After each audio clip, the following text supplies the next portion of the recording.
Hey everyone, today I wanted to go ahead and talk to you about my classic WoW TBC raid composition guide. There's a couple reasons I'm making this video. First off, there's just sort of a lot of inaccurate videos on this topic online. I've noticed a lot of the YouTube videos on this topic came out like 2020, 2021 prior to the release of TBC Classic, and didn't really have time, obviously, because the game had to come out to sort of account for how the TBC meta was going to shape up. There was some unexpected outperformers once the classic, meta gamers got their hands on it. Notably, warriors and mages ended up performing better. There's some other specs as well, of course, and I'll cover that. Um, and also, well, I mean, some of these videos are just blatantly wrong, but also a lot of these videos just sort of overgeneralize the like ideal quote unquote raid comp, and just say like here's your ideal 25 specs for like the entire expansion, when in reality technically like the quote unquote ideal raid comp changes between phases. Like every phase would have a new theoretically ideal optimal comp. um, but I think more important than all of that, the most important reason I want to make this video is that no one really explains why the comp looks like that. What specs are like actually essential? And like in reality, like in actual practice for 99% of people in TBC, you're not going to have the ideal theoretical 25 most optimal specs. I mean, some guilds that are pushing optimal bleeding edge, etc., yeah, they can have the optimal 25 specs. For most people, you're going to need to adapt with the players you have and the classes they have and the gear they have and blah blah blah. And so like what is like theoretically optimal isn't really the most relevant if you don't understand how to build an effective raid comp given the constraints of I can't have the 25 ideal people. Now that being said, TBC is probably the single most restrictive expansion in terms of the specs you need to bring, and I'll get into that. But I'll go over sort of what makes it essential, and then what's sort of like the boilerplate backbone of an effective TBC raid comp. Um, anyway, let's go ahead and hop into that. So, the reason, and let me sort of take a step back and tell you why this happened. In 2007, when Blizzard was about to release TBC and was building TBC, they had realized that in Vanilla Classic, a lot of these specs like Boomkin, Shadow Priest, Ellie Shaman, etc., whatever, right, were sort of just irrelevant for the most part. Like they didn't really bring any damage, they didn't bring any good utility. There was no real reason to bring them. And so their idea to fix this to make sure that people could play those specs was to basically give them a talent or some sort of ability that would dramatically improve, like, or give like some raid wide buff or debuff that impacted everybody. So even if that class wasn't performing well, or that spec I should say wasn't performing well, that you would bring it just for that buff. Well, what that ends up meaning is that you kind of need like this Christmas tree of one-off specs for all of the different buffs and debuffs they bring, because each of these debuffs equates to like another 3 to 5% damage spread across either all physical or all magical damage in the raid. Um, and I think most of these should be pretty obvious. The first 6 I have listed there, you should be able to look at them and just realize why they're important. Maybe improved Hunter's Mark, but it just comes along with exposed weakness, which is super good. But I do want to touch on improved Fairy Fire and improved exposed armor. I think a lot of people, especially in later phases, sort of feel like, oh, we can drop the Boomkin. Boomkin's damage kind of sucks. The crit doesn't matter as much. I mean, the crit matters a lot for the Warlocks, but does it make up for the Boomkin? Maybe not. One of the major reasons you bring a Boomkin is actually for the 3% hit. Like the 3% hit isn't like essential. Obviously, anybody by the time you're even thinking about dropping Boomkins later on in the phases is going to be able to have hit cap or at least be well beyond what they need. But the idea is if you are always having a Boomkin, everybody in your raid who's doing physical damage can basically gem around the idea that they need 3% less hit to hit cap or soft hit cap or whatever. And that allows them to gem for more damage. This talent effectively means the raid is going to have another like let's say like somewhere between 2 to 3% damage across physical DPS with them gemming more appropriately because of it. That plus the crit you give to your walks tends to justify the Boomkin's raid spot. Plus, it's just nice to have somebody who's your designated fairy fire person because you need fairy fire in general. And then also improved exposed armor. I think there's a lot of people who are just sort of like, well, the warrior can sunder, and the sunder that's enough. It's only 500 less armor. The way the armor damage calculation works in TBC and in vanilla as well, basically your first every point of armor matters less as you increase more, but that means in reverse, as you're decreasing armor, the more armor you decrease after like the current value, the more impactful it gets. Going from 0 to 1,000 armor is a ton of damage reduction. Going from 7,000 to 8,000 armor is a very minor amount. So if you're able to get a boss who they all start at 77, well, most of them start at 7,700 armor, down to 3,000 armor or 3,500 armor, if you can get that down another 500 armor, then that is actually a very significant damage increase.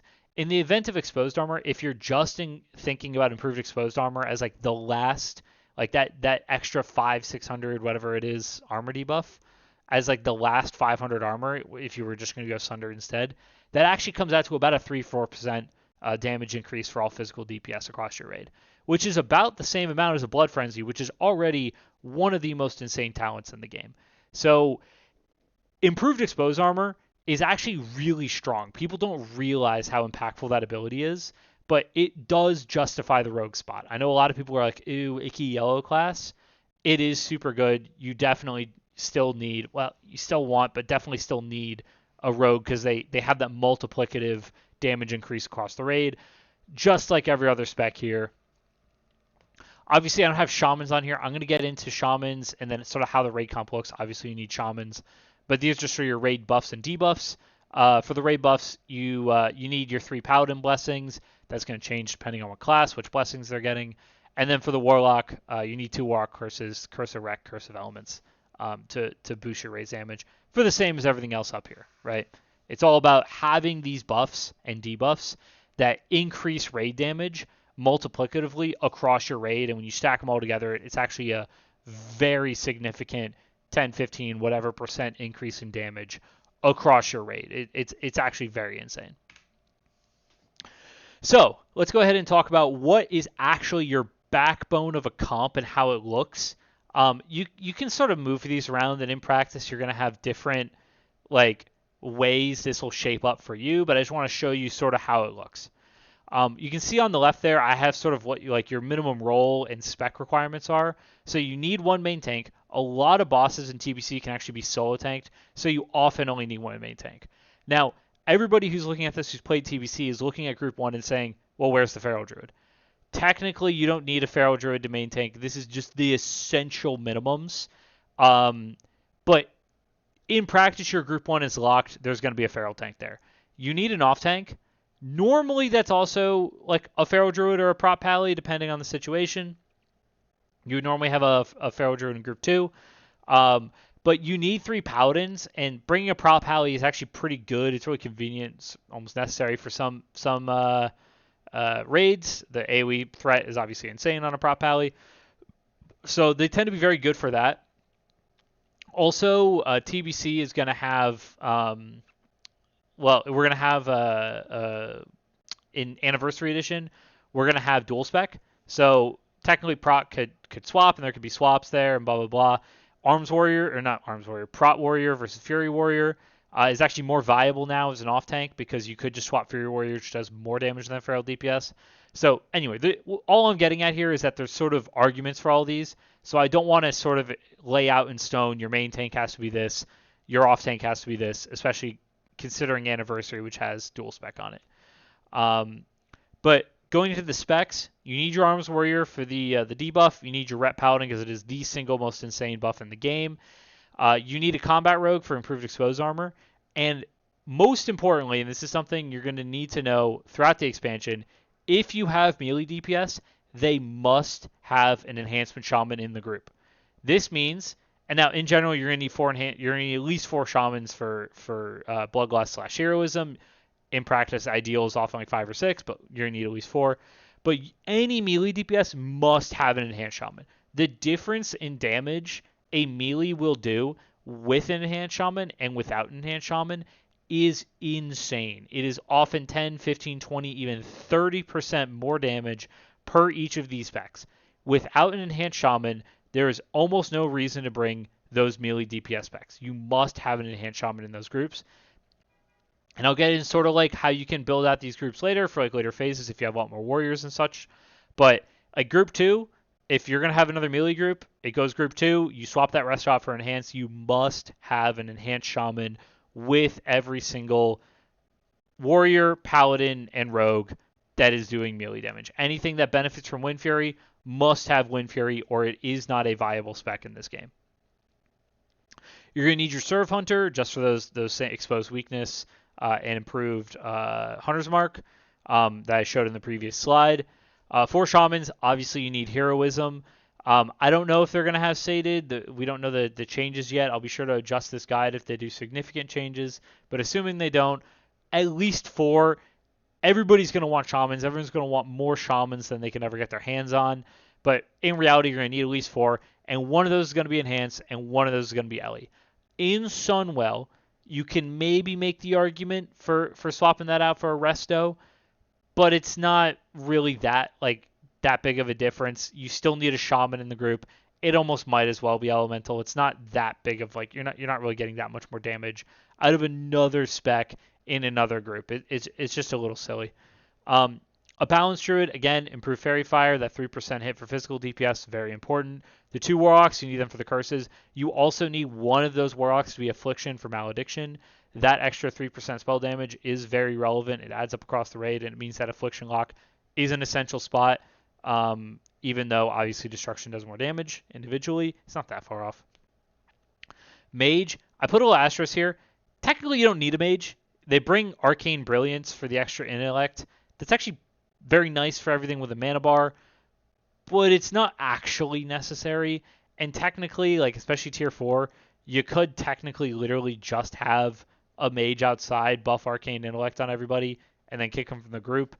I don't know if they'll change that. Who knows? Or if that'll still be allowed. But either way, it's nice to have the mage, because especially in tier 4, mages actually really strong damage, and I'll go over that later.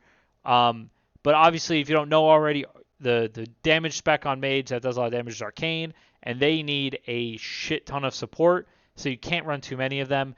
Notably, every Arcane mage must have a Shadow Priest and must have a Resto Shaman in their group in order to even remotely have the mana they need to do the damage that you bring an Arcane mage for, and oftentimes they'll even need Druids to be innervating them as well. Shadow Priest, not just for the mana, you must bring 1 Shadow Priest for Misery. Insane buff. Again, these multiplicative debuffs and buffs, they are very important because they all stack multiplicatively and they end up meaning a lot more damage across your raid. And again, if you have a Shadow Priest, you're going to feed that mana to your Arcane Mage. Obviously, if you don't want it for your Arcane Mage, you can have it for healers. All right, what you're looking at here, this is some DPS rankings from Tier 4. Also, Tier 5, Arcane Mages get even better than they are in Tier 4 due to a set bonus. I think it's a set bonus, whatever it is. But I want to sort of show how this changes. So here's Tier. You can see Tier 4 here, sort of the early stuff. Resto Druids are actually sort of a shocking, good spec in Tier 4 for healers. A lot of people just tell you the best healing class in the game is Holy. Late game, that's definitively true. Early game, Resto Druids were just performing better in Tier 4. Now, after Tier 4, Holy Priest takes the top spot and then never give it back, and Resto Druids continue to fall off. But in Tier 4, Resto Druids are pretty good, so technically, if you want to have the optimal comp, for the 1, maybe 2 spots where you're bringing a healer, not for the buffs, but specifically for the healing output, Resto Druid's actually probably better than a Holy Priest, exclusively in Tier 4. In later tiers, that Holy Priest, locked in, they're by far the best healer in the game after that phase. Damage-wise, again, everyone knows Arcane Mage, and that was the big shock in TBC Classic. Everyone knew they were good. Nobody realized that they were going to be significantly top damage from Tier 4 and Tier 5, and it wasn't until Black Temple and Mount Hyjal that we actually started to see Warlocks eclipse the Mages. And then also, something really key I want to bring up here, look at Fury Warrior. Fury Warrior in tier 4, the worst phase for Fury Warrior, it's not that far behind BM Hunter. Now, again, you need Enhanced Shaman. If you don't have Enhanced Shamans, you can't bring Fury Warriors. But they're actually viable in tier 4. You're not trolling by bringing a Fury Warrior, right? Many people would be like, oh, like Fury Warrior, it's like a rogue. Like, look at the difference between a rogue. Like, a rogue's doing like 13, Fury Warrior's doing like 1500. I mean, these are obviously pumpers. I'm taking this like top 80, top 90 something a percentile, but like Warriors are actually good in Phase 4, and they get only better throughout the expansion. Once Phase 5 hits, bringing Fury Warriors instead of Hunters is completely viable. In fact, they're even better starting in Phase 5. All right, here's Sunwell. Here's sort of what you can expect in terms of DPS meters in Sunwell. The Demonology Warlock's a bit of a meme, so ignore that one. But Warlocks, obviously, everyone already knows going into TBC, Warlocks become the gods of damage. They become really, really, really strong in Tier 6. Tier 6 is when just Destro absolutely pops off and no one really starts to get close to them. Fury Warriors eclipse BM Hunters starting in Tier 5 at the highest levels. They're in T5. It's almost indistinguishable between Fury Warrior and BM Hunter. I think the median BM Hunter did better than the median Fury Warrior in Tier 5, but Tier 6 on, it's not a comparison. Fury Warriors are doing way better. And even Combat Rogues, look at that. Combat Rogues, right up there with BM Hunters. So once you get to Tier 6 and Sunwell, melee actually starts to do well, even without Glaives. I'm going to make a class picking guide later and sort of get into this information. You don't need Glaives to have a Fury Warrior or Combat Rogue. Now, obviously, the top of the meters is going to be inflated by this, but in Sunwell weapons, it's not really they sim almost identically to having 2 Glaives.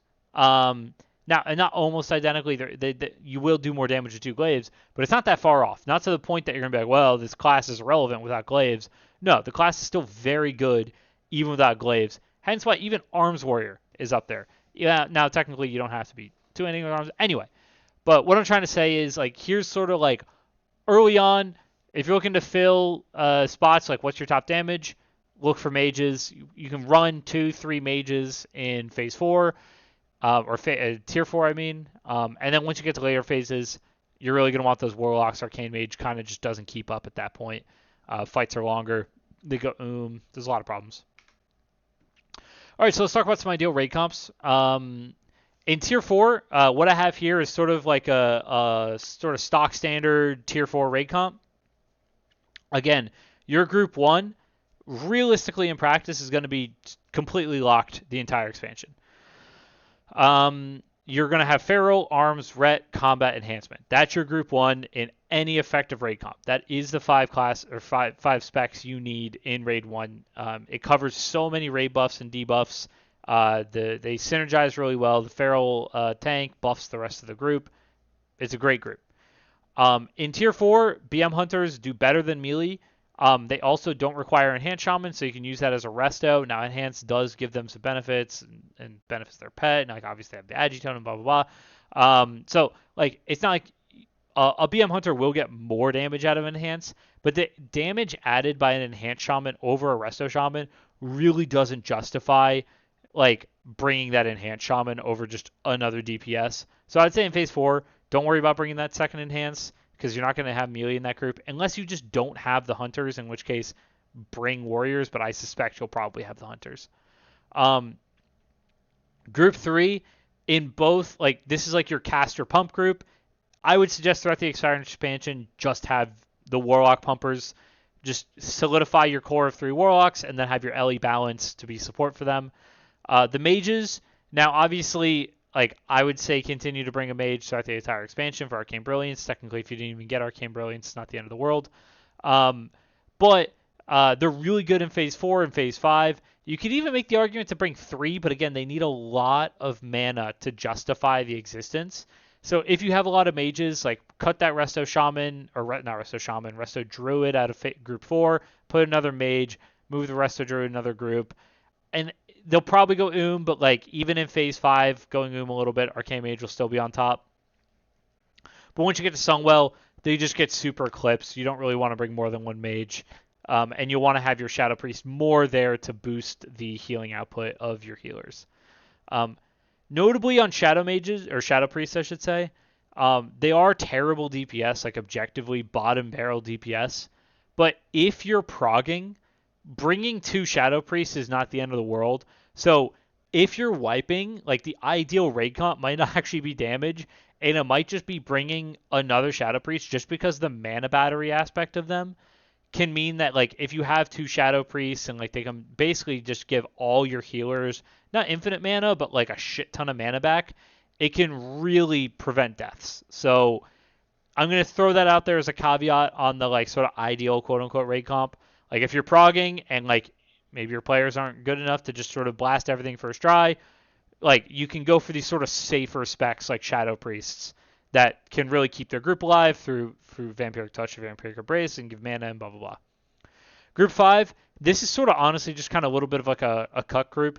You can kind of move these specs around. Like if you need to put the Survival Hunter in Group 2, it's not the end of the world. Like if you want to put the Affliction in Group 3, not the end of the world. Doesn't get the same benefit a Destro Lock would have, but like you might like you need these specs somewhere, and you might as well just put them in like the cut group in Group 5, where you're just there to boost the rest of the raid. You'll still do good damage, but you just don't have the support that the pumpers do in like Group 2 and 3 and 4. Outside of that, again, you're bringing like 3 pallies. You need 3 pallies. You need at least 2 locks. And you're bringing a bunch of shamans. Shamans are just super, super, super good. Bringing 5, 6 shamans is often optimal. Even if Sadig was in the game, there's still an argument to bring 6 shamans, 5 shamans, at least 5 shamans. So the totems are just too good. The party-wide buffs are too good. They're super essential. Anyway, so yeah, that was sort of my raid composition guide. I hope you found that informative. Again, just to sort of recap, I want to go over this again. The essentials you need to understand is that there's these 15 locked-in specs across TBC Classic that are the backbone of your comp. You're going to have, well, technically the Group 2 Resto Shaman could be an enhanced, and that's going to change, but you need this class/spec distribution, these 15 class/specs, to run an optimal quote-unquote raid comp, and after that you can fill with whatever you have available to you in your guild, but just try to fill these spots if you're trying to build an effective comp. And again, don't run with less than 5 healers. 6, 7 healers is also good. If you need, put them in the Shadow Priest group, etc. You can shift this around as you need. Just make sure you bring these specs, and no matter what you do, you'll probably have an effective comp. And again, you're probably going to want a Feral Druid in Group 1. Anyway, that was the guide. I hope you all found it informative, and see you in the next video.